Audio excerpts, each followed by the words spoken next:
This is the You Can Learn Chinese podcast. For everyone who's trying to learn Chinese or reaching for the next level, you came to the right place. I am your host, Jared Turner, and 100% of people who don't understand the difference between causation and correlation will die. My co-host is John Pasden, and he recently noted that statistics show that 6 out of 7 dwarves are not happy, but only one of them is grumpy. Look it up. Let's get to it. Hey guys, this is Jared Turner joining you from Utah here in the United States. Hello there, I am John Pasden in Shanghai, China. Well, hey John, I think we're going to start out today with a listener review. Oh, cool. What do we got? Okay, this comes from Zulikad. He says, 5 stars, pep talk, inspiration, expert advice rolled into one. I started studying Chinese 4 months ago. This podcast has become the highlight of my commute. It has a lot of specifics to China and learning Mandarin, but it also has great advice from which learners of any language could benefit.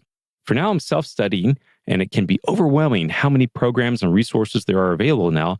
And while this abundance is wonderful, it's easy to get buried in it. This podcast has helped me sort through everything to make a study plan and path forward. Jared and John seem like really wonderful people. Hey. Genuinely interested in bridging cultures through language and sharing their love of Mandarin. Sure, they may be in it in part to sell their series of readers. Blasphemy. But these seem like genuinely great, accessible books that I look forward to reading once I'm just a bit more fluent. The podcast is making me realize why my studies of previous languages have succeeded or stalled. Oh, nice. Thanks, man. Thanks for the comment. Yeah, that's great. And we're not in this just to sell our books or anything, are we, John? You mean our excellent, easy-to-read Chinese graded readers? I mean those ones that come in 3 levels using 150, 300, and 450 basic characters? And that name, by the way, is Mandarin Companion? And the ones that you can buy on Amazon, iBooks, and Kobo? Now, we're in here to talk about learning Chinese, so let's do that, Jared. You bet. Okay, so we got an email from Andrew, and his question is, when you say that extensive reading is at 98 to 100% comprehension, what does it mean and how is it measured? Is it the number of characters that a reader doesn't know, or the words, or the sentences? I know that this is more a theoretical question I'm asking because knowing individual characters in a sentence does not guarantee being able to understand the meaning of the sentence. All right, that's actually a pretty good question, Andrew, and it's one that we've grappled with a bit ourselves, especially in the very beginning. Definitely. I would answer this, I guess, the basic level. Think of like the actual characters in that sentence or paragraph that you're reading. At a 98% level of comprehension, there's maybe only one character in 40 or 50 characters that you don't know. So that wouldn't really matter if you're expanding that to a lot more characters, if that's the same character you don't know or different characters you don't know. The main thing is that reading at that higher level of comprehension is research has shown as kind of the sweet spot. That's not always the case when we are reading texts. Yeah, and I'd say that it is fair to say that characters are usually the stumbling block, but words are what help you understand. And it's much more often that you can't read a character, therefore you don't understand a word, than I can read the characters, but I don't know this word, or I just can't understand it. Yeah, that does happen too, but typically the characters are the problem. But we approached graded readers, we were looking at the research related to English, and that's focused on words, right? So a lot of the research that carries over is word focused, and then we have to kind of add on this additional layer of characters. That's just one of the fun aspects of Chinese, makes it just a little bit unique than anything else out there. Yeah, so because if you can't read characters, you can't understand words, we do focus on characters for our leveling, but words are definitely important for comprehension, obviously. Well, hopefully that answers your question, but this definitely leads into what we're talking about today. Right. So today we're talking about when should we incorporate graded readers into our learning? Because I've talked to people that they're kind of far along in their studies and they can read, but they never really tried graded readers. And they're kind of already at the intermediate stage and they kind of feel like they missed the window. Like graded readers are maybe like a late elementary thing that you do. And they want to know, like, can I still use graded readers in my learning? Like, when do I do it? Or when should I have done it? Or does it only work for certain kinds of learners? People are asking about this sometimes. And I think it'd be good just to preface this for anyone who might be new. What is a graded reader? So in general, a graded reader it's not just like a news article. It's not really just like some sort of short article or paragraph that's you find in some sort of textbook or course. A graded reader is something that is carefully leveled. It's written for you as a second language learner, and it has some sort of length to it. I wouldn't say, hey, it needs to be X many characters or this long per se, but it has some sort of length to allow you to engage with the material and to get some sort of repetition. And ideally, graded readers, as they say they're graded, they come in different levels that are targeted to specific levels of learners. And so they're, like I said, they're written for second language learners. They have some sort of length to them to allow enough repetition and engaging with the language, and they're appropriate. So they're using words that are appropriate for people at such and such level. Okay, now notice that Jared said that graded readers are kind of long. That's because it uses the theory around extensive reading, right? It's long. So if you're used to reading short paragraphs, little passages that are full of words you don't know, that's intensive reading, and that's different. That can also be reading pain. Haha. Yeah, so extensive reading graded readers is supposed to be much less painful. And you can learn words without looking everything up. You can learn based on context and meaning. And John, you did mention it, so I think maybe a good to also just review that too, is about those other two levels of reading. You mentioned and I mentioned. So intensive reading. Typically, this is reading between like maybe a 90 to 98% level comprehension. And I'm going to give you guys an idea. I mean, these percentages, they're all a little bit chabadour, fuzzy. Yeah, there's this loosey-goosey, whatever. But, this is kind of a general range. But if you think about it, we talked earlier in that listener question about, 98% comprehension. That's maybe one character you don't know in 40 or 50 characters. If you're at 95% comprehension, that's now 1 in 20. You don't know. 90% comprehension, that's like 1 in 10. And while the percentages don't seem that far off, when you're actually sitting down and reading something, just think about that. 1 in 50 you don't know versus 1 in 10 you don't know. That is a very different experience. So when you are in this range of intensive reading where maybe it's about 90 to that 95-ish%, that's usually better done with like a dictionary, reading assists. A lot of research shows that you can learn well at this level. I also have found that it can work well as guided reading, where that's where you have someone else who knows the language better than you and can help you through it. So you're not always referencing materials or, looking things up in a dictionary. Then the lower level of reading is the reading pain.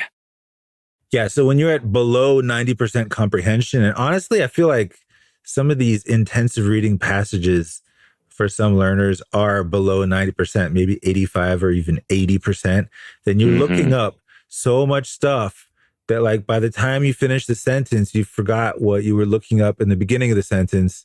And it's really hard to hold it all in your memory to just comprehend what you're reading. So that is true pain. I think if anyone who's ever done this, where they've had some sort of very difficult passage in Chinese and they had some sort of dictionary, Pleco, whatever, and you're looking up characters, you're going along, and you've probably spent a half hour or 45 minutes just trying to get through this paragraph, and you're writing little notes in a margin or whatever, and you're trying to figure it out. And by the time you finish the paragraph, quote unquote, read it, but you don't even remember exactly what you read or what it was about. That's kind of that reading pain. Okay, so let's get back to our question. So the question was, when should we incorporate graded readers into our learning? Now, the nice thing about, learning a language as an adult, you're not doing it in school according to exactly what the teacher says.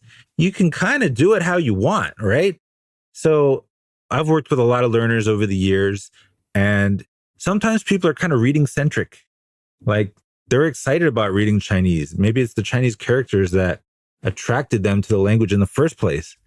So these people kind of see graded readers as like one of the most exciting milestones of their learning. So it's not too crazy to kind of guide yourself on this path of reading, even though maybe your speaking is a little bit behind, because reading is what motivates you and it's why you started learning in the first place. John, I think about some of the people I've interviewed for this podcast who are maybe are a little bit older and started learning Chinese before China opened up. And the majority of these individuals like really were reading centric focus and really didn't have a lot of opportunities to interact or speak the language. And so they could read a whole lot of things, but their ability to speak wasn't as good. Yeah, so there was that cohort of Chinese experts that didn't have access to China. And so they didn't have much of a choice. But it kind of is a choice now, right? So some people do make this choice to focus more on reading. And it might be because they're not in a Chinese speaking environment and they want to focus on reading because they don't have a lot of chances to speak. Or maybe it's because they're kind of introverted and they don't like to just, strike up conversations with strangers as language practice, right? Yeah, you're right. And there could be a variety of reasons, but I think there's definitely these type of learners who are maybe more focused on the reading aspect. And, I think also, John, there's sometimes there feels a little bit of a control about it, right? You have the written word there. It's not asking you spontaneous questions, if you will. You can take your time to analyze it. You can go back over it. You can make sure you clarify what's going on and really try to understand it in ways that you can't always do when you're having an oral conversation. And for some interesting stories about this, you can go back to our episode number 10. We have an interview with John D'Andrea, and he talks about this specific experience, learning Chinese in the 70s and then going to China in the 80s and some of those experiences. We also have Theresa Munford in episode 19. So some really kind of cool stories about this learning Chinese, like pre-open China period. And this exact dynamic we're talking about, they were really focused on the written language. And later on, they got more exposed to oral spoken Chinese. All right. But to give you a little bit more information about this kind of reading-centric approach, some people, they might want to get into graded readers a little bit early. Now, they still need to learn pinyin first. They need to have decent foundation, the sounds of the language. They need to learn some vocabulary and the characters that make up that vocabulary. So you can't do graded readers from day one. But some people get into it as early as kind of late elementary. As long as you have pinyin down, you have a vocabulary and you've got a decent bank of characters under your belt, maybe 100 characters. If you're really enthusiastic about getting into it, then you could actually start getting into graded readers. I think that's a really good point, John. And graded readers in general aren't necessarily for beginners. Now, there are some materials like graded readers out there, which are for like very low level. Terry Waltz, she has some graded readers out there, which are using only like 30 characters throughout the whole book. And so it's very, very simple. In English, there are some very, very simple ones as well. And I'm sure some other languages may have them. But in general, really like having a graded reader, it's not for like an absolute beginner. But once you do have a little language under your belt and you can get into it, yeah, it's a pretty awesome thing because it can really help you accelerate your learning. Yeah, normally I wouldn't recommend trying to get into our graded readers with only 100 characters because our lowest level has like a 150 character bank that you need as a foundation. But some people are so into it and they want to read so much that it like motivates them, right? So it is possible to get into it fairly early. And if you're really motivated, hey, honestly, if you're going to try to read the language, cracking a book open and just trying to look it up and learn it that way, I think there's some more effective approaches for sure, especially at the early stages. But doing that with a graded reader is way better than opening it up a translation of Jane Austen's Pride and Prejudice or something. So if you're going to go that route, do it with a graded reader, not with some sort of other native level text. Okay, now let's suppose you're not reading centric and maybe you're more interested in speaking, but you are intrigued by this idea of graded readers and the benefits that they bring. Like, especially if maybe you're studying in China and you have the environment, you have people you can talk to all the time and you want to make good use of that. Well, great. And so maybe you're not coming to graded readers until you're maybe at the intermediate level and you're wondering, is there still something to this? I can already hold a conversation pretty decently. I would think that there's, in this category here of people who are more speaker-centric, there's even two more subdivisions, if you will. Those who have studied characters and those who have not. And that's not an actual two very clear buckets. It's a gradient within there. And John, I'm sure you have met some individuals, I have too, where they actually can speak some pretty decent Chinese. but they never really learned characters or took the time or whatever, or never really focused on it, versus those who do. Yeah, so I've actually worked with clients who are already at an intermediate level and speak pretty decently, good pronunciation, but they always thought, oh, I don't need characters. And then eventually they realized, yeah, I kind of do need characters. And so they had to start from scratch. But yeah, you can definitely do that. How I think about this is, how far does illiteracy get you in society? Well, fortunately, it has limitations, right? You will be limited on what you can do if you cannot read in today's world. So I think that, as far as not learning the language, not learning to read the language and communicate using the written language, has some significant downsides. I don't think that's necessarily where you're going with this, John. I'm just talking about, hey, literacy. Yeah, good thing. Okay, so where we are going with this is, even if your speaking is pretty decent, you have a pretty decent vocabulary, whether you've learned some characters or not, graded readers can definitely help solidify your foundation. And in a lot of ways, it's easier to read once you already have the vocabulary pretty decently, and to get your level up by using graded readers. I will say this, John, is that there is a lot of fascinating research out there that this isn't any like fringe or just a one or two off study, but this is something that's found again and again and again regarding the power of reading in a foreign language. The more you read and the better reader you are, it also improves your speaking. And there's a whole lot of reasons behind that, but I think fundamentally it's kind of intuitive and it makes sense if you think about it in this way. If you are able to read something, a text, and you're able to kind of, read it at some sort of decent speed, then you're obviously understanding what's going on and you're able to kind of string together all these different ideas and everything's kind of starts firing in your head. And so the language just makes sense. That's the idea, is that you're reading, if you're able to read something, is that really the language, you're starting to comprehend it and it just kind of makes sense in your brain. It's connecting all the dots. And so it's now being able to speak. It's just taking that understanding and be able to open your mouth and start speaking. Oversimplification of some of the process, but the better that you understand the language, of course, you're going to be better able to speak that language as well. And so learning to read in Chinese absolutely has a very positive impact on your ability to speak. Yeah, and unlike Jared, I didn't have the advantage of using graded readers early on in my studies. So I was like in grad school in Chinese here in China, studying applied linguistics, and I had to read lots of texts in Chinese about linguistics. And that was really rough in the beginning, but I just had to keep reading and reading and reading.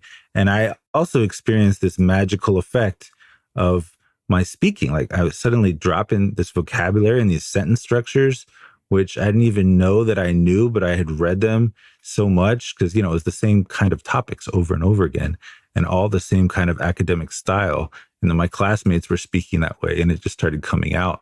So yeah, it was really cool. And you do not need to go to grad school to get this effect. Fortunately, you can get it from graded readers as an intermediate learner or even below that. So I think bringing this together, John, we're talking about, people who are maybe more focused on reading-centric learners and there's speaking-centric learners. And I think in bringing it together here in the middle, like kind of having a balanced approach. And really, when should you incorporate these graded readers into your learning?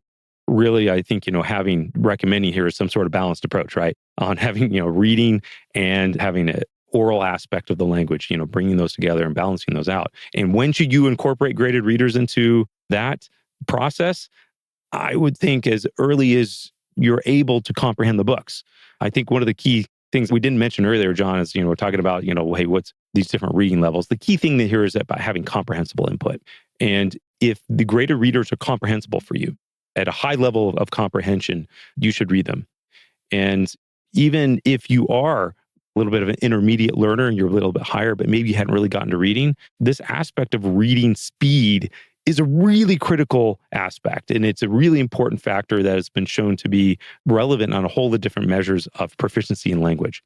Yeah, this is something that I've seen a lot, actually, is that people can get all the way to the intermediate level and they feel good about their reading because they're probably using some kind of textbook. And with each chapter, there's a new text and there's a lot of words they don't know, but they learn them and they just keep going and they're keeping up and they feel pretty good.